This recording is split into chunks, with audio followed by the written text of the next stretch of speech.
गई बानी, दिलवा से तोहरा के चा गई बानी।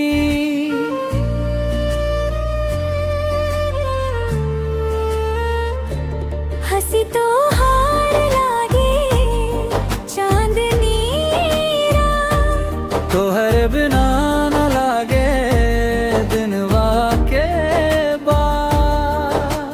सपना में रोज तू आवेलू, दिल के धड़कन बढ़ावेलू, तोहरे नाम के सजनी चुनरिया। तू ही बनलू मोरा जिनगिया, बरखा के बूंद जैसन प्यार तोहार, मनवा में बसल बाइकरा के खुमार। जन्म जन्म साथ निभाइब हम, तोरे खातिर दुनिया भुलाइब हम। आजा हो सजनी हथवा थाम, तोहरे बिना सुना लागे धम। प्यार के ई कहानी नया बा, दिलवा तोहरे नाम लिखवा। आजा हो सजनी हथवा थाम, तोहरे बिना सुना लगे धाम। प्यार के कहानी नया बा, दिलवा तोहरे नाम लिखवा।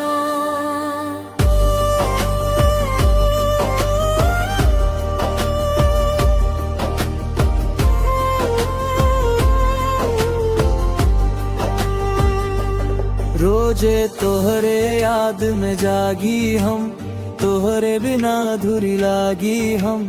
अंगना में जब पायल बाजे, सगरी फिकिर मनवा से भागे। तू जब हंसे फुलवा खिल जाला, सुख के सावन मन में बरस जाला। मोर सांस में बसल बा तोहार नाम, तोहरे संगे मिलल बा अरमान। बरखा के बूंद जैसन प्यार तोहार, मनवा में बसल बाइकरा के खुमार। जन्म जन्म साथ निभाइब हम, तोरे खातिर दुनिया भुलाइब हम। आजा हो सजनी हथवा